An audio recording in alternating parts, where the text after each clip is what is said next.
When it comes to quality sleep, Ashley has you covered with top mattress brands at winning prices and with special financing options available. You can snooze now and pay later. Plus, your mattress purchase helps give the gift of better sleep to children in need and U.S. Special Operations Forces. Visit your local Ashley store or shop online today and make every snooze count. Financing is subject to credit approval. See store or ashley.com for details.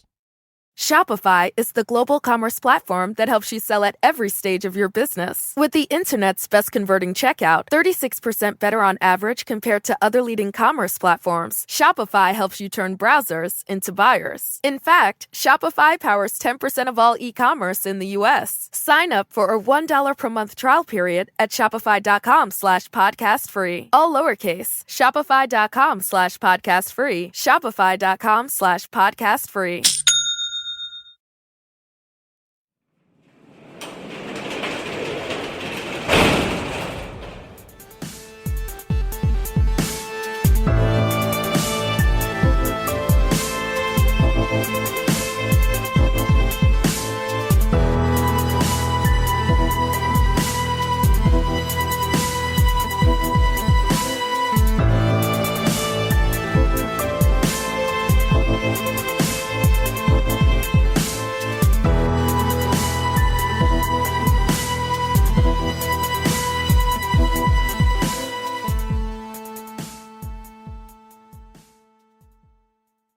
Welcome to True Crime Garage. Wherever you are, whatever you are doing, thanks for listening. I'm your host, Nick, and with me, as always, is a man who loves guitars, Cadillacs, and hillbilly music.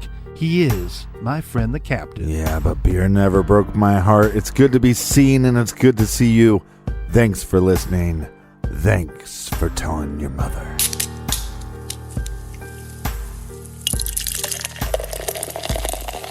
Today we are sipping on Campfire Stout from High Water Brewing in sunny California. Garage grade 4 1/4 bottle caps out of 5. They used chocolate malt, added graham crackers to the mash, and added a natural marshmallow flavor. ABV 6.5%. And this week our fridge is full thanks to our good friends. First up, a big cheers to Rebecca in Orlando, Florida. And a nice jib to Ryan in Jacksonville, Florida. Next up, we have Diana in Middletown, Delaware. And a big shout out to Eric in Lorraine, Ohio. And a little shout out to Sheila in Lower Lake, California. And last but certainly not least, we have a cheers to Jessica in Richmond, Indiana. Thank you to everybody for putting some beers in the fridge for this week's show. If you want to help us out with next week's show, go to truecrimegarage.com and click on the donate button. Yeah, and while you're there, sign up on the mailing list. Go to iTunes, give us a 5-star review. Check out our bonus show, our weekly bonus show called Off the Record. There's a link on the website, or you can check that out on the Stitcher app. That's on Stitcher Premium. And also our old episodes are exclusively on the Stitcher app. And that is enough of the biz. All right, everybody, gather around, grab a chair, grab a beer. Let's talk some true crime.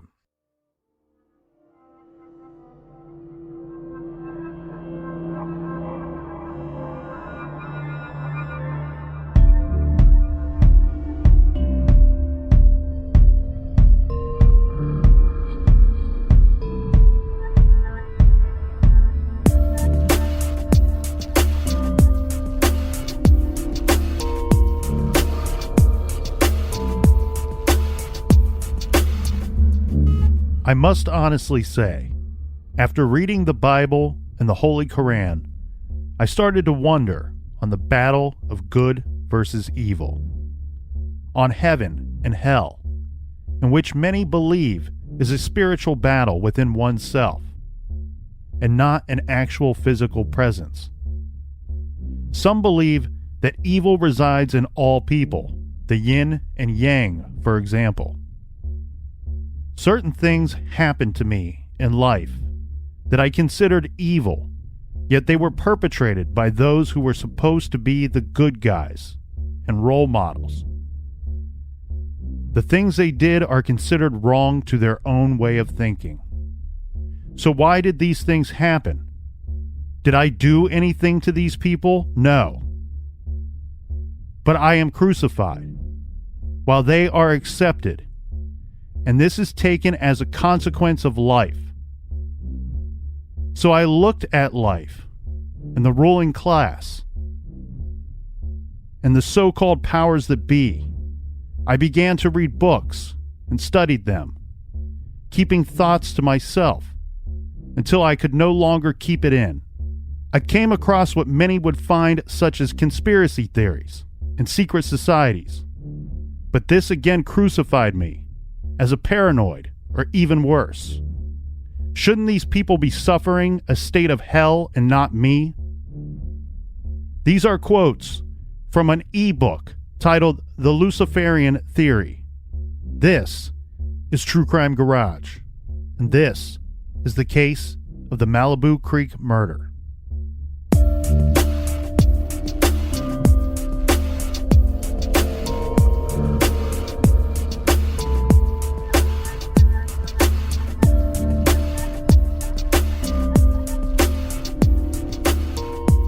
On Thursday, June 21st, 2018, Tristan Beaudet and his two daughters set out for a weekend camping trip.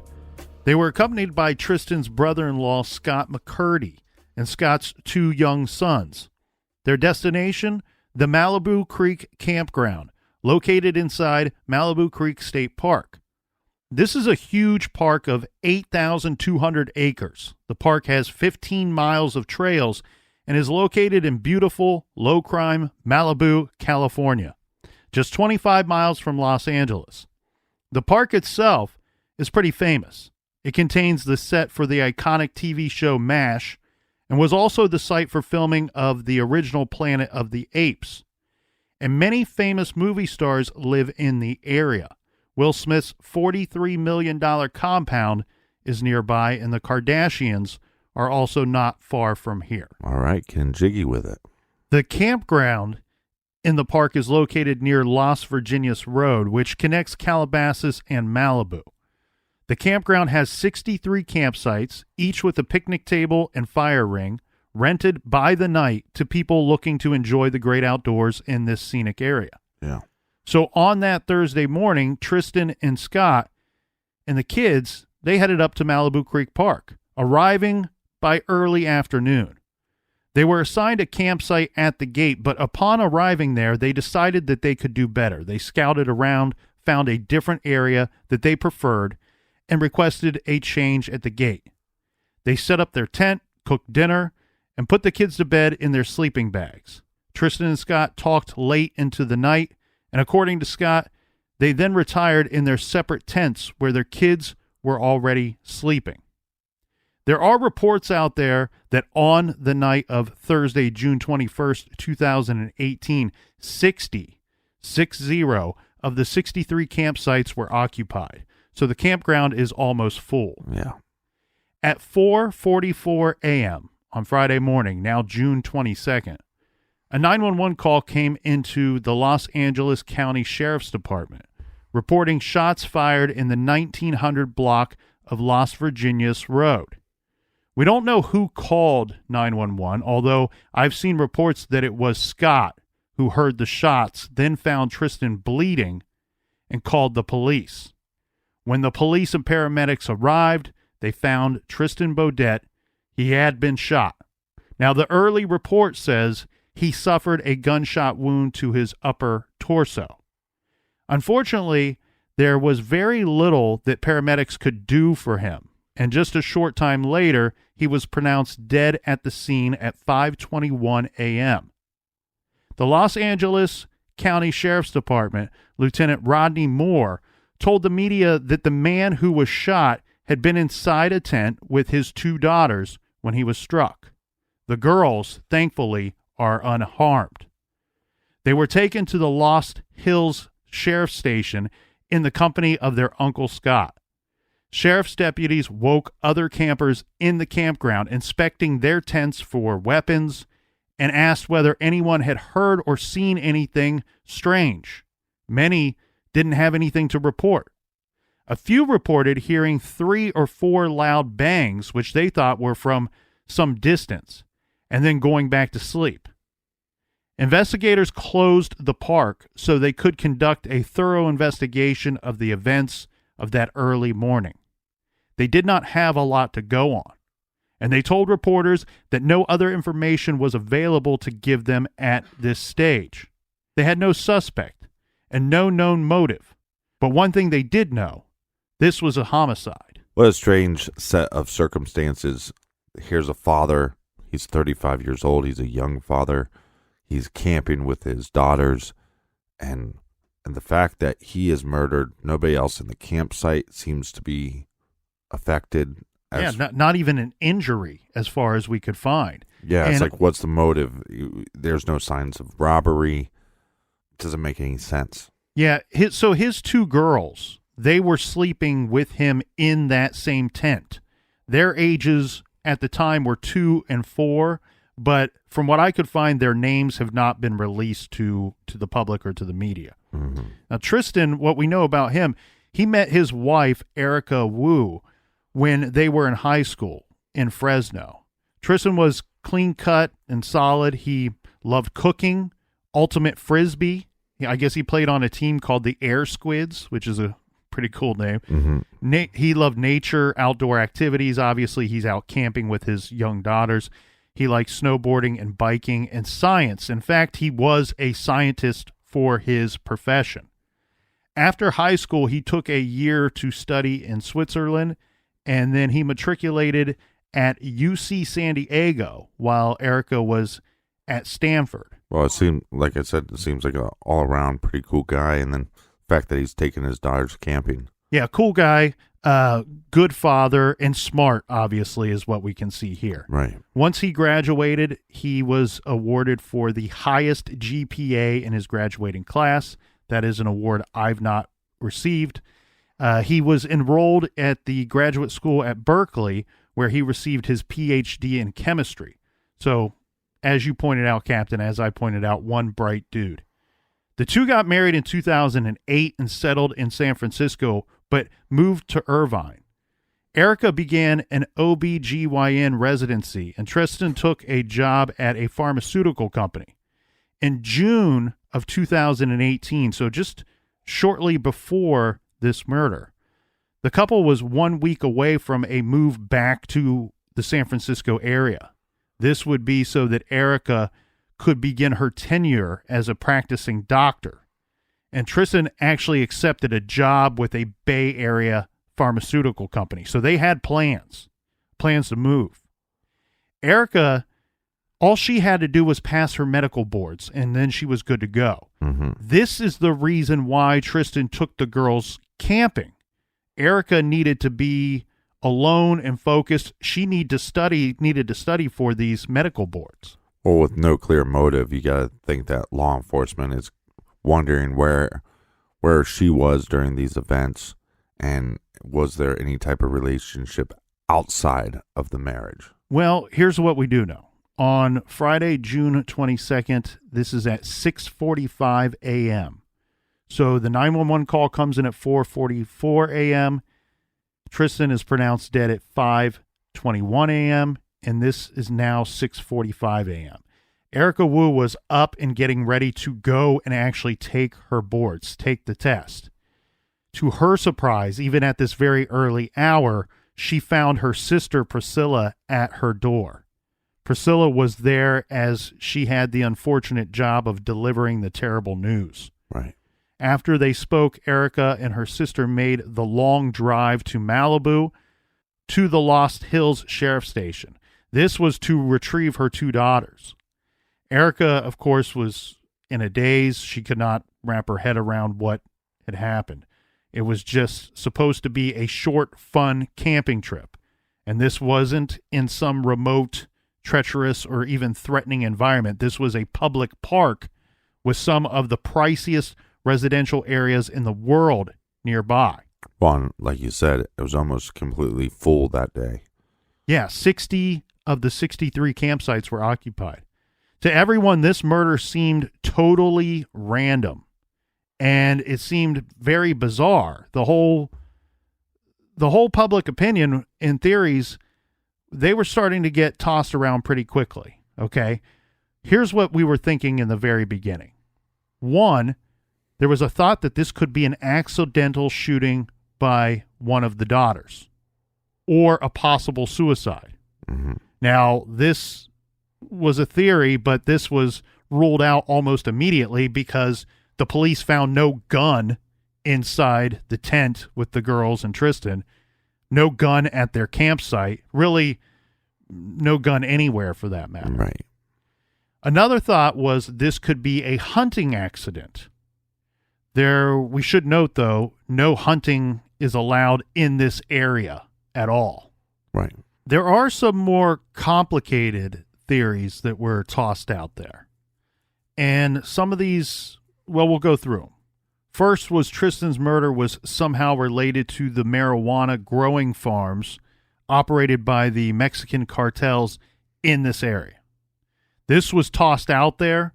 This was a theory, though, that there's just really no evidence to carry this theory any further. Wait, are there actual marijuana fields out there? There are farms that are operated by Mexican cartels in that general area, yes. The other thought was, as you kind of hinted towards, Tristan was killed by a family member or someone he knew. Well, it just seems so odd to have 3 people in a tent and only one of them's murdered. I agree. And with the thought, too, that there's no other injuries, no other attacks, it seems like this would be a very pinpoint, targeted attack. Well, it also seems, too, like when you think about stranger motive, we could assume it's not sexual because he's a male, but then they're camping, so what are they stealing if the motive is robbery? And then there's the other possibility that I would think that, oh, well, here's this man camping with his daughters that maybe kill the father and kidnap one of the kids. Mm-hmm. But that didn't happen either. Well, regarding this theory, they were able to prove very quickly in their investigation that Erica, his wife, was nowhere in the area at the time. And they were also able to rule out Scott. Now, we know Scott is along on this camping trip, but we don't know publicly. They've never stated why. They just simply stated Scott did not do this. I believe that you got several things. One, no evidence that Scott had any type of firearm. There's no evidence that he had any kind of gunpowder residue on him. Right. I think that'd be the first test that they would give him. And as we said, it's believed that Scott was the one that called 911, that found Tristan, that made life-saving efforts. Yeah, but we've seen it in the past to his brother-in-law, where somebody's actually responsible for the murder, but they're the ones that called 911. So that wouldn't rule him out. Right. This other portion is quite complicated, and this would be a targeted hit with Tristan being the target. This theory really started to gain some traction. Tristan's work at Allergen was thought to be a possible motivating factor. Tristan, I show him as working on a protein-based anti-cancer vaccines and drug delivery systems. Mm-hmm. People wanted to know, could this be why he was killed? It was reported that he held numerous patents as well. Maybe somebody wanted the rights to his discoveries, right? Or perhaps he was working on something top secret. You know, your mind really starts to wander when you hear these things here, because we could be talking about the rights to lucrative medications at stake. Yeah, I understand that, and I don't have the knowledge firsthand, but I would assume that if somebody owns a patent on something they discovered, that would go to like next of kin, like transfer over. You would think for a time period. Yeah, you would think maybe even for the amount of the patent itself. Right. So these conspiracy theories were really making their way around the internet. People wanted to know, did someone see killing him as a way to personally benefit? Mm-hmm. The theory here, like some of the others that we've already discussed, is not ironclad. Obviously, we mentioned several different versions of the same theory. But one major problem is something we've already pointed out in the story, with it being a targeted hit. Right. The fact that the brother-in-laws together, they switched assigned campsites at the guard station. It doesn't really build in. Well, then I guess you could look at it on the other side. Was there somebody out to kill Scott and got the wrong guy? No, I don't mean that they switched with each other. They switched completely to a whole nother campsite. Okay. So what I'm getting at is, for this to be a targeted hit, a couple things would have to taken place. One, the offender would need to know that they were in fact going camping, would then need to know that they switched campsites. Basically, what I'm saying is, if somebody... I think the better word is moved campsites. Thank you. You're correct. If this were to be a targeted hit, everything to me points to that somebody would have had to have been watching him, watching his movements, stalking Tristan. Yeah, and I'm no professional, but I think it doesn't make a lot of sense if you're going to have a hit to play it out this way. I mean, I understand that the park might make a little more sense to carry out a hit, but being with his daughters and being with, his brother, I mean, that doesn't make a lot of sense. So as the investigation into Tristan's murder continued, there was more information that was coming out. Tristan's brother, Dylan Baudet, was named by LA's KCBS TV News as the source for its report that Tristan's tent was found to have 2 holes in it, one on the top of the tent and the other on the side of the tent. Police would not publicly acknowledge that these were bullet holes, but that's where your mind goes, right, Captain? Yeah. So here is where I start going, well, maybe there is something to this targeted hit theory. If someone I knew he was going camping, it wouldn't be difficult to watch him. This is an area where you could probably blend in. I don't know how you're staying there without bringing the proper equipment with you in advance, or remaining to blend in even late into the night. Possibly having rangers there, knowing that you shouldn't be on the property. Yeah. And so the thing is, with these holes, with the bullet holes, well, they're not saying that they're bullet holes. There are 2 holes in the tent, one on top, one on the side. You think if somebody is trying to hit a target from any kind of distance, that it becomes very tricky to actually hit your target when you have 3 people inside of an enclosed tent. You're not going to be able to see your target. You're not going to be able to distinguish your target from the other 2 people in this tent. So any shot from a distance seems very strange, and it makes it seem like it's a random act, that it's not a targeted hit. The other problem, though, is when we see the hole on top of the tent, that to me looks like it could be a targeted event. I don't know the specifics, the very details of this tent, but just thinking about tents I've owned in the past, there are some that have like mesh tops, right, or an opening up at the top. If this were a smaller tent, you could walk up, look down inside, and aim at your target. Especially even if at night you could use a flashlight to assist you in this. Well, I think if these holes, we'll say they're bullet holes, if they were coming from similar directions, I could see maybe the idea of, an accidental shooting. Right. Or a hunting accident, or even maybe a crazed hunter that decided to shoot into tents. Mm-hmm. But the fact that they're coming in from different angles, that's strange to me. Well, and I think that's why it's important that police did not publicly say that these were bullet holes. We don't know for certain that they were. We're assuming that one of them had to be, unless he was shot from inside the tent. But The issue here being that we don't know exactly how fast Scott responded to what he heard, but it sounds like he acted very quickly after hearing the noise. He found Tristan very quickly. We don't have him as seeing anybody fleeing from Tristan's tent.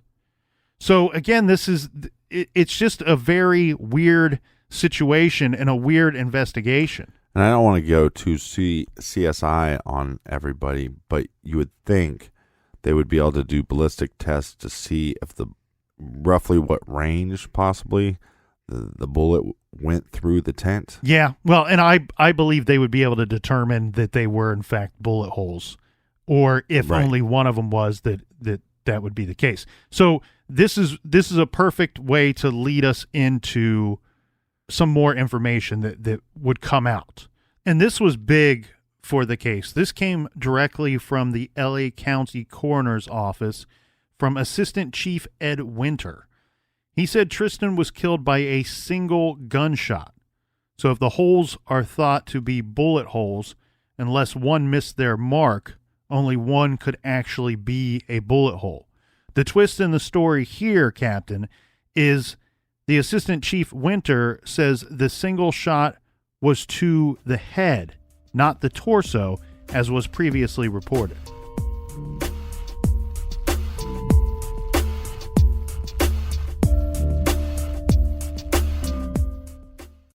This show is sponsored by BetterHelp. Do you look forward to the holidays? Maybe you struggle with seasonal blues. This time of year can be a lot, and it's natural to feel some sadness or even anxiety about it. But adding something new and positive to your life can counteract some of those feelings. Therapy can be a bright spot, something to look forward to make you feel grounded, and to give you the tools to manage everything going on. If you're thinking of starting therapy, give BetterHelp a try. It's entirely online, designed to be convenient, flexible, and suited to your schedule. Just fill out a brief questionnaire to get matched with a licensed therapist and switch therapists at any time for no additional charge. Find your bright spot this season with BetterHelp. Visit BetterHelp.com/garage today to get 10% off your first month. That's BetterHelp, HELP.com/garage. Shopify is the global commerce platform that helps you sell at every stage of your business. With the internet's best converting checkout, 36% better on average compared to other leading commerce platforms, Shopify helps you turn browsers into buyers. In fact, Shopify powers 10% of all e-commerce in the U.S. Sign up for a $1 per month trial period at shopify.com/podcastfree. All lowercase, shopify.com/podcastfree, shopify.com/podcastfree.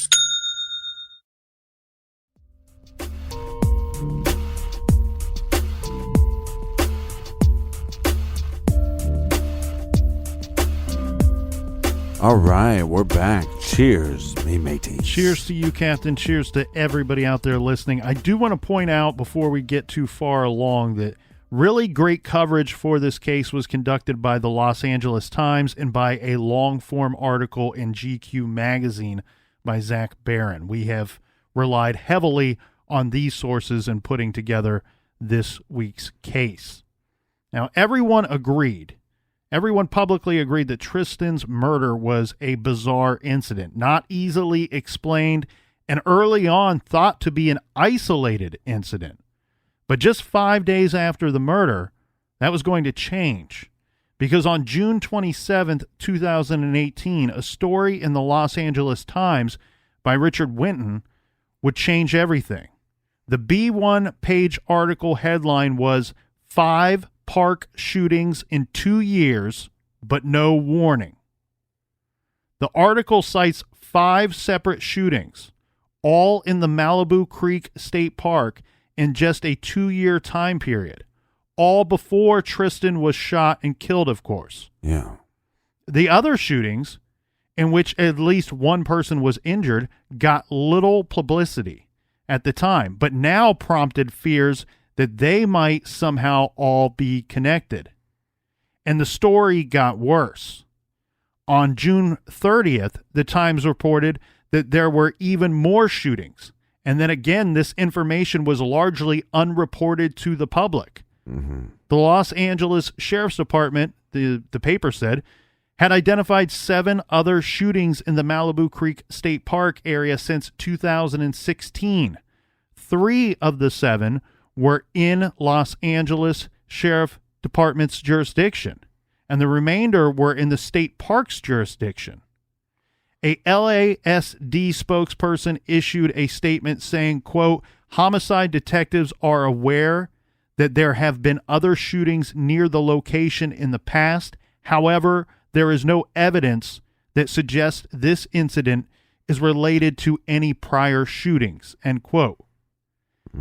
The Times stated that the Los Angeles Sheriff's Department acknowledged these previous shootings only after the Times went ahead and published stories regarding 2 of the shootings. The Sheriff's Department announced that the campground area would be closed indefinitely for a safety precaution. Sounds like they were a little late to the game in closing the park. Right. And yeah, and it seems like they kept this quiet because of the area it's in. It's an area that people have some power. It's an area where people have some money, especially with so many being inside the park. You would think there would be some kind of warning to the public that this is happening. Be on the lookout. A swim at your own risk kind of situation, at the very least. And there's not, like you said, there's not a lot of injuries, right? There was at least one injury. Well, we're going to go through these, okay? So we can try to determine actually what's going on here. You know, is there a sniper hiding in the hills taking aim at unsuspecting park goers? So the dates of the previous shootings were published by the LA Times and are as follows.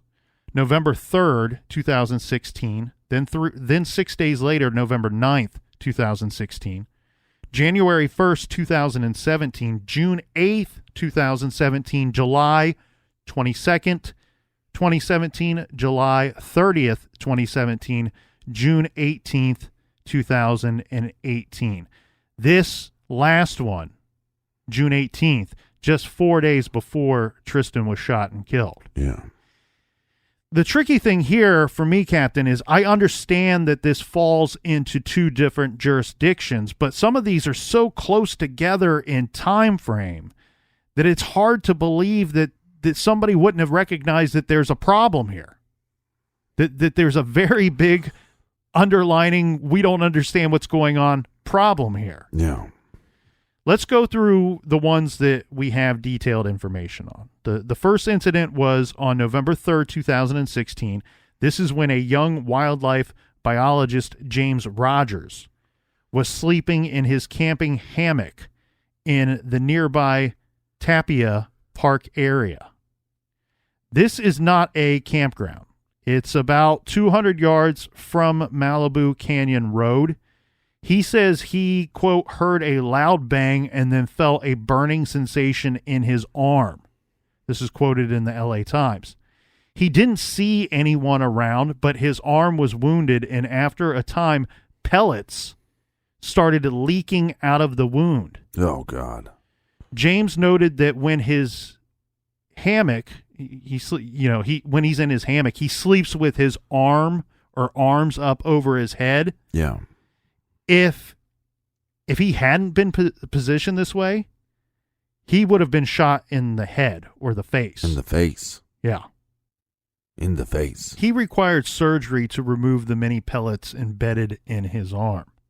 Then just 2 months later, in January of 2017, a woman named Melise Tatangelo, she was camping with her boyfriend in her Honda SUV inside the Malibu Creek State Park. The two were asleep in the vehicle when she heard a loud noise. This is around 5 a.m. They stayed inside the vehicle, but later got up around 6 a.m. They're going to go out and get some coffee, take a drive. While they're driving, they can hear something rattling around in the back of the vehicle. When they got out, they found a hole through the back hatch of the vehicle. Someone fired a shot at the SUV, and part of a shotgun shell was in the back of the car right near where she was sleeping that night. Wow. Heavy sleepers. Melise, she said that if the bullet had been an inch or two higher, then she would have been hit. The campground host said that others reported what sounded like a gunshot sound around 5 a.m. Now, the Los Angeles Sheriff's Department deputies, they guessed that the shot was fired from about 20 feet away from the vehicle. Melise later told GQ magazine that the Sheriff's Department deputies were called to the scene of her shooting. They didn't really pay any regard to forensic evidence. They were walking all over the place on potential footprint evidence. Right. They didn't take any photos. They weren't wearing gloves. She never heard from any of those deputies again after filing the report. That's pretty ridiculous. She says, and it seems this way to me, that no one was really interested in her story until after Tristan's murder. 4 other shootings occurred. Now, there's less information available regarding these, but we'll go through what we have. According to the Times, on November 9th, 2016, this is just 6 days after James Rogers' shooting, someone shot at a person sleeping inside a car at the Malibu Creek State Park campground.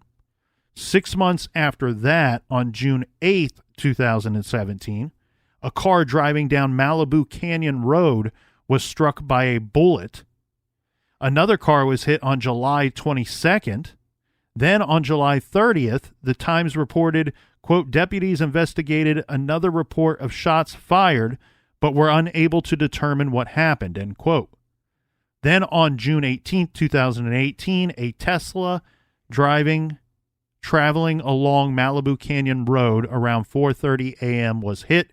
Someone shot at the car. No one was injured. Tristan Baudet brought his daughters to that campground just 3 days later. The troubling thing here, Captain, for me, is not only are we seeing some of these shots fired occurrences within a relatively quick succession of time period, that you should be able to realize that there is something bad going on here, something very dangerous to the public going on here. But we also have similar occurrences. Right. We have people that say, I was sleeping and I was shot at, or I'm driving my car down this same road that somebody else was driving their car down and they were shot at. A couple things that we can assume is that if it is the same person, this person knows the area pretty well. It's not that afraid to get that close to the victim. You know, some of the shots only being, what do they say, 20 feet away? The one that we have evidence of, public statements of, would be 20 feet from the vehicle itself. You're almost close enough, especially if the shooter walked past the vehicle. The shooter very likely knew somebody was inside the SUV. Right. It might have crept up to the vehicle or a tent and then backed away from it. But this person also hates naps. In cars. Hates naps in cars. Yeah. Well, and this is to put it very lightly. Needless to say, residents in the area were super troubled by the notion that it appeared that there was a random shooter stalking around the park. Based on what I know, on we had a 270 shooter here. Yeah. Which 270 is our outer belt around Columbus. And so to me, there's a mental thing going on here. There's mental illness possibly. And so that's what's scary. Well, we can somewhat understand what the people in the area were going through and what they were feeling.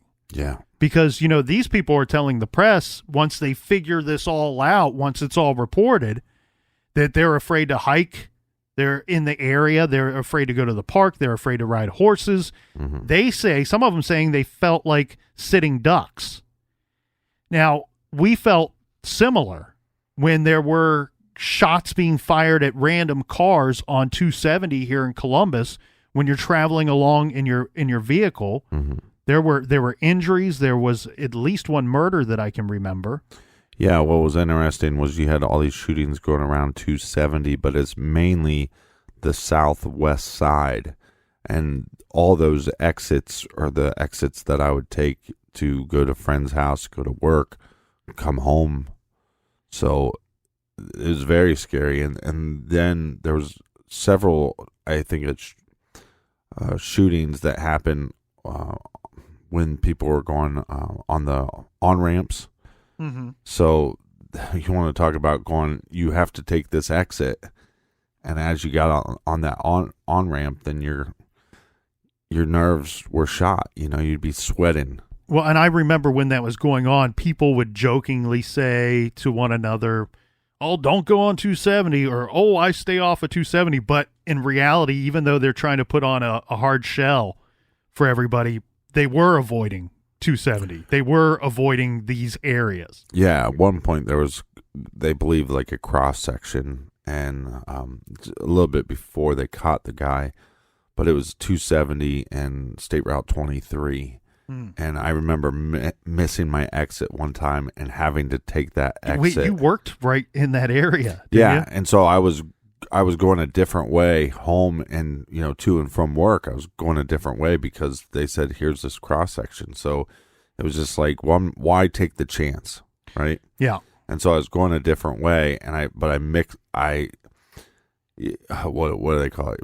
Your muscle reflex. Like I just wasn't paying attention, and didn't go my alternate way that day. And I remember driving down 23 and just like sweating, going, "Oh my God, am I going to get shot?" And then I could just see the interview. I was taking a different way, and I just forgot that day. And then that's when I was shot. Right. So, I mean, we know firsthand what the public, the general public here, what their fears were, but their fears in this situation were only going to get worse, because after Tristan's murder, the shootings that the public is now aware of, they continued. Media reports emerged that in mid-July, so this is a month after Tristan was killed, there were at least 2 reports of shots fired in the area on July 9th and then again on July 12th, both occurring at night. And since June 22nd, there had been several other reports of possible shootings, according to the Malibu Times, as many as 9 reports of gunfire. But Sheriff's Lieutenant James Royal said deputies did not find any proof that those were actual shootings. 3 of the reports turned out to be something other than gunfire, including a backfire. One was a transformer explosion. Well, but at least you have people on the alert now. Right. Which you didn't afford the public that safety net before. Right. And now they're on high alert. Some of these were, in fact, shootings, but this is how aware everyone is now. Any loud noise could be a shot. Yeah, and don't fall asleep, and don't take a nap. And my clap there was not very loud. That was supposed to be much more theatric than that. It sounded like a finger snap. And every time you hear a loud noise. Lieutenant Royal emphasized that the public needed to stay vigilant, saying, quote, "I strongly encourage you to trust your instincts." He said this at a town hall meeting that took place in August, saying that if you see something that doesn't feel right, if you have a gut feeling, please trust it. The Malibu City Council advised residents to avoid the area in the early hours of the morning, since it seemed the shootings were occurring in the hours between midnight and dawn. Right. Complicating things further was the discovery of 2 additional bodies in the park area. On May 16th, 2018, the body of Francisco Ronaldo Cruz, age 52, turned up in a ditch on Las Virginias Road. This is near the campground, close to the Malibu Hindu temple.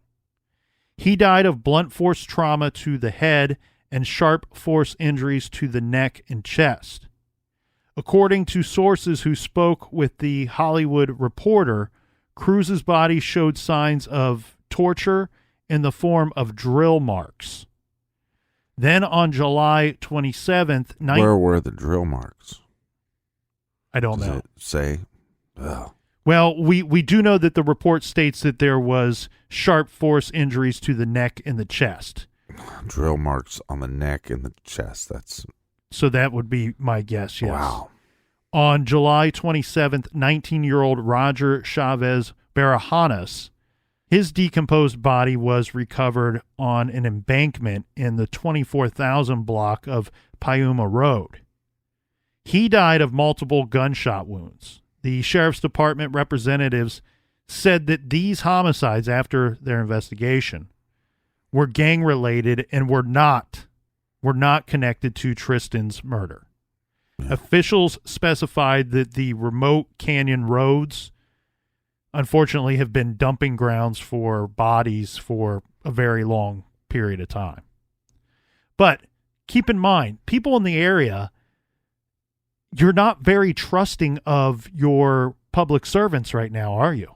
Yeah. You don't feel that you were adequately warned about safety, potential injury or homicide due to flying bullets in the park or campgrounds.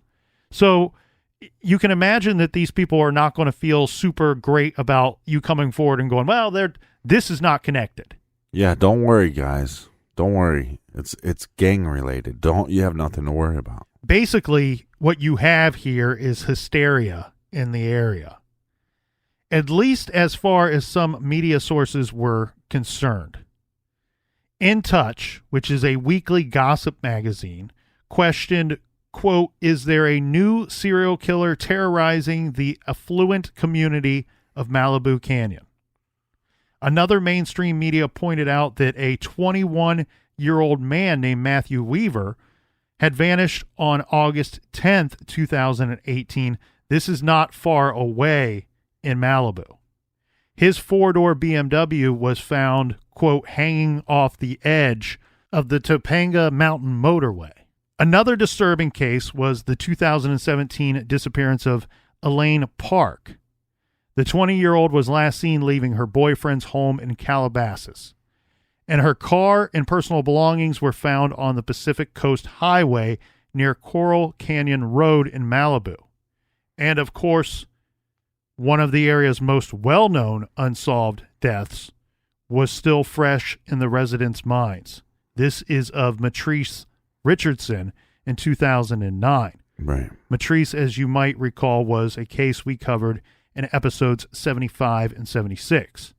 She was detained at the Lost Hills Sheriff's Station, only to be released into the night with no car, no purse, no phone, and was never seen alive again. Right. It's another example of the incompetence of law enforcement in this area. Her body was found 7 miles away down a wooded hillside. Her cause of death could not be determined. In August of 2018, officials from 5 different law enforcement agencies held a town meeting of sorts.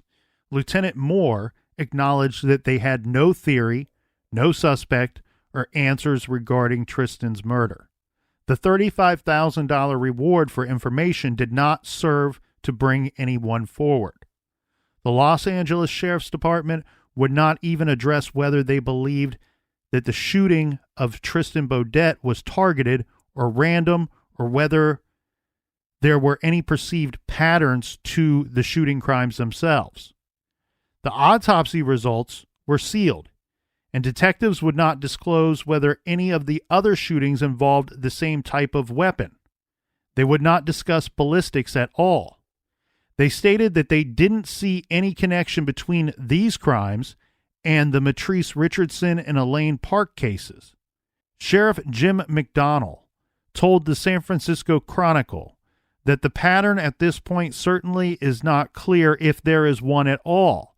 After all, close-range shootings like Melise and Tristan are quite different from Tesla's being shot on Canyon Road, and that in turn is quite different from missing persons and drug cartel hits.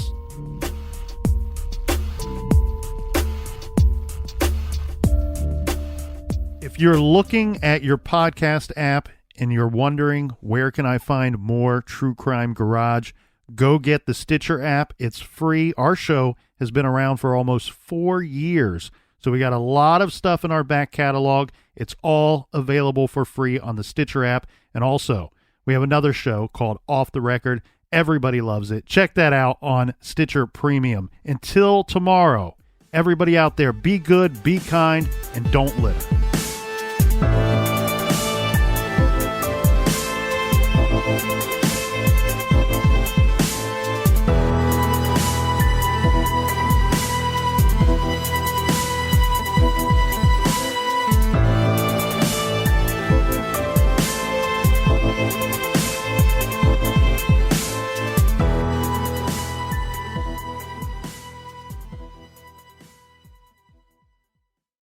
Shopify is the global commerce platform that helps you sell at every stage of your business. With the internet's best converting checkout, 36% better on average compared to other leading commerce platforms, Shopify helps you turn browsers into buyers. In fact, Shopify powers 10% of all e-commerce in the U.S. Sign up for a $1 per month trial period at shopify.com/podcast free. All lowercase, shopify.com/podcast free, shopify.com/podcast free.